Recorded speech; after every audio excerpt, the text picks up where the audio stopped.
So when I first started this book club, I started it because I really wanted to heal my menstrual cycles. I still experience just bizarre experiences on my cycles that I just wish to experience no longer. So I got into healing myself and my body through herbal medicine and holistic health and things of that nature, and I came across this book.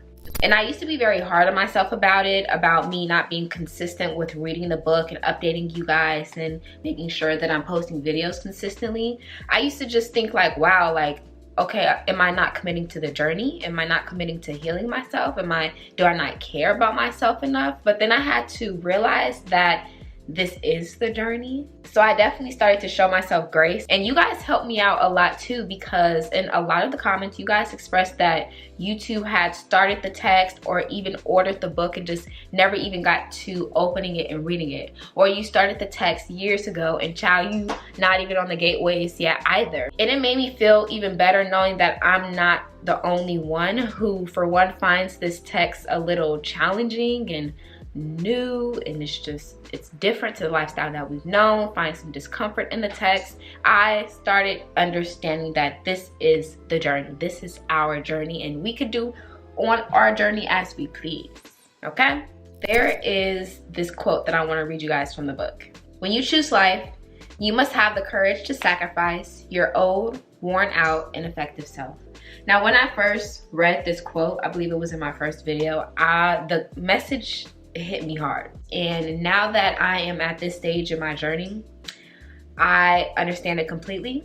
I do believe that there was an older version of myself, a less evolved version of myself that I was, and here I am, this new version of myself now. And maybe I don't see that so much as a sacrifice, but that's kind of what it is. I had to sacrifice everything that well, not everything that she was, but a lot of the things that she was, a lot of the things that she did. I had to sacrifice her free time. I had to sacrifice her comfort zone. I had to sacrifice many different things for us to get to this updated version that we are now. And let me just say, you guys actually helped me out on my journey way more than you know. It was this one comment. I was mentioning something in the book was making me uncomfortable. I wasn't with it, but I wasn't sure that if I didn't commit to everything on this journey, if I was going to still receive the same healing benefits that I was desiring. And she says something like this. If I find the comment, I'm going to put it on the screen. But it was basically like, take the information that you need, that you know feels right for you and your journey, and keep it pushing. Eat the chicken and leave the bones. Take what you need and leave what you don't. And that helped me on this journey as well, knowing that it's okay for me to follow my intuition. It's okay for me to do what I feel is comfortable for me on my journey, and that's my business. I got a right to do so, and I'm still gonna heal in my own time, in my own way, because it's my journey. A new concept to me that was presented in the book was the connection between just everyday life and a woman's womb. When I first was reading the chapter that explained that basically livelihood and the womb are one and the same, I just never lived my life like that. I didn't make that sort of connection. It was just new information for me. And a part of that made me feel uncomfortable too, because in that chapter, she explained that the womb is a reflection of the woman's mental, physical, emotional well-being. And me having to accept that the condition that my womb is in, the things that I possibly experience on my cycles, is a reflection of my mental state and my emotional state, was something that was difficult for me to face and for me to acknowledge and be aware of. But now, years later, I understand that a lot more too. I think honestly there's a lot of things that I read initially that didn't sit right with me, that I didn't understand, that I couldn't even just grasp like the concept of in any sort of way and process. And now just living my life in that manner is just, it's divine as well. And now I also see my womb as her own. Like, she's her own being.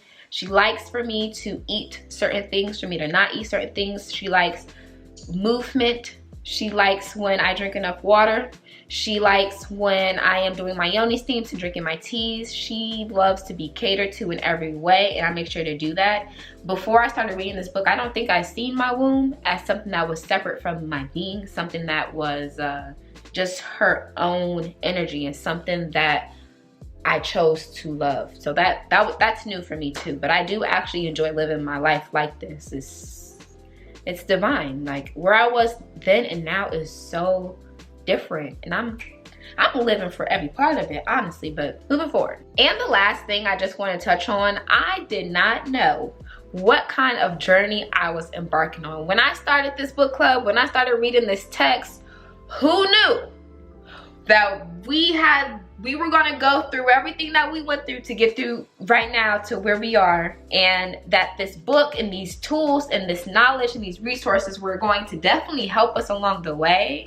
But who knew that the journey was going to be like this? The way that I'm remembering it, in one of the chapters, she definitely dedicated an entire chapter to let us know, like, hey, what you're about to do is actually a lot of work. Be prepared. That's all I'm gonna let you know. Be prepared to what's coming to you. And I was not prepared. I just did not know that the journey into becoming a fully healed woman was of this nature, was like this in any way. I'm here for it. I'm here for it. I really am. I'm so grateful for my growth. I'm grateful for where I am today. I'm grateful for everything that I've experienced, because I wouldn't even be who I am and right here if I had not. But woo! Woo! Oh, and the crazy part about it is we didn't even get to the gateways yet. My book club members, you know where we're at right now on chapter 4. The next chapter that starts, it's the 9 gateways, like the initiations. We didn't even make it there yet. We still have so much more healing to come. The journey continues. And this time I'm prepared. I know now that doing a lot of inner work and changing your lifestyle, rewiring your brain completely to think of your life and your health, your well-being in a higher level it's such a major change and transformation that to get to that state, of course, you're going to have to put in some work. I know this now.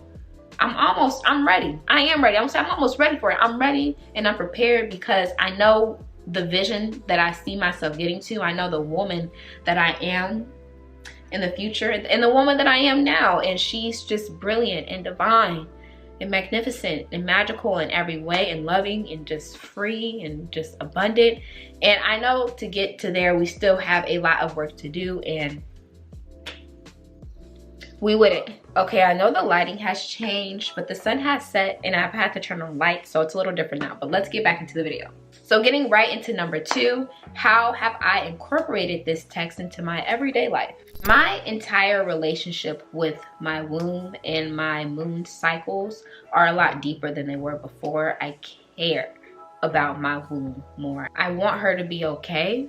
I want to be okay on my menstrual cycles. I don't think it's that I did not care before. It's just, it wasn't enough emphasis on the energy and effort behind the action, behind making sure that she's in the greatest health that she could be.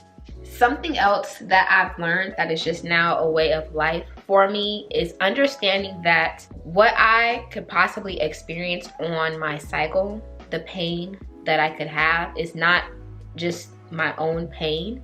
It's actually the woman that have come before me. And I think about Black women. I think of enslavement. I think of trauma and rape and sexual abuse that those women have experienced. I think about how that trauma carried on through generations. There was never a healing process. Enslavement could be no longer, but people didn't go to therapy. No one healed.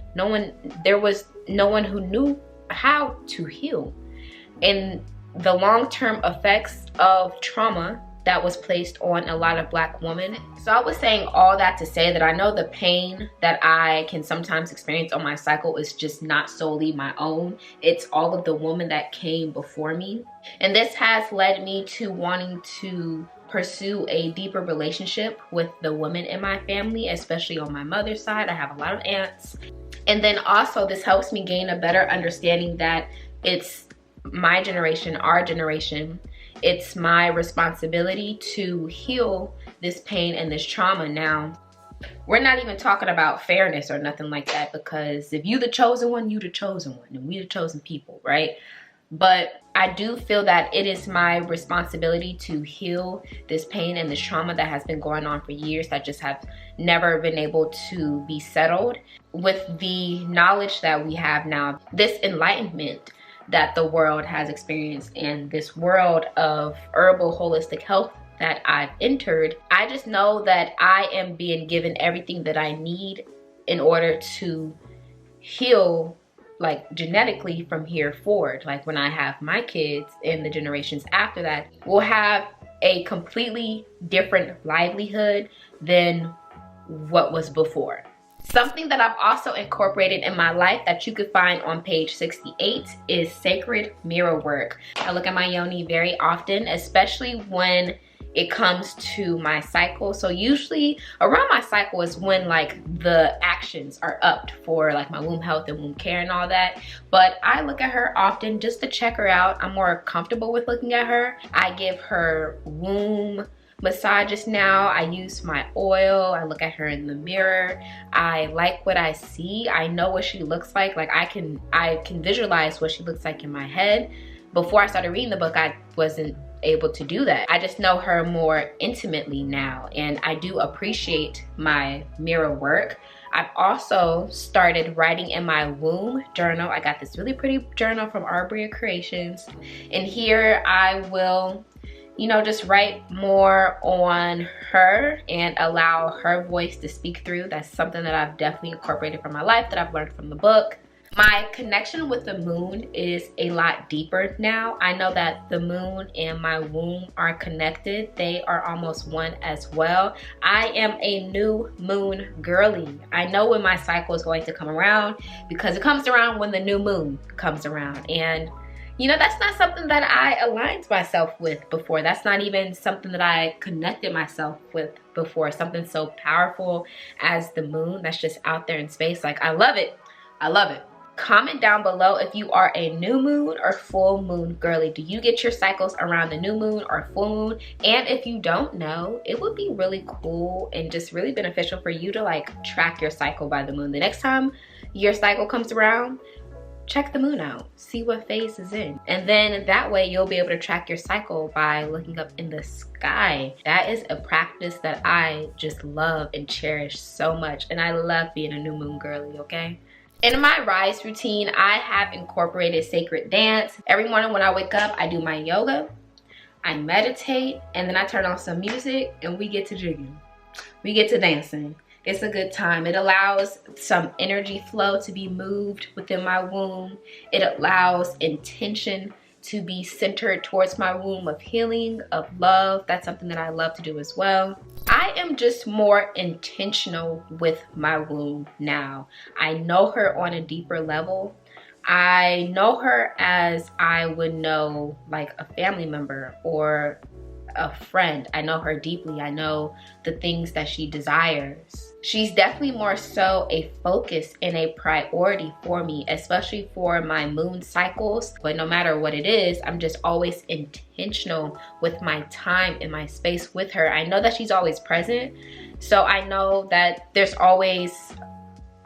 always needs to be space and time allow for her to feel loved in every way possible. And really that's just what I've incorporated into my life from reading the text, just being more intentional about my well-being, about the state of my womb, the state of my mental, physical, emotional, spiritual well-being. Getting into some of the things I would actually like to incorporate into my everyday life based off of things that I've read out of the book. In the book, it gives us this clock to go by, this newfound time for our bodies to live on, and waking up between the hours of 3 and 5 of the morning. And before I did did feel this sense of me needing to work on a new time, but I just didn't really want to make the commitment. But just trying out waking up between those hours and starting my day then is something that I want to at least give a try, just to see if it'll have any benefits for me for real. Something else that I really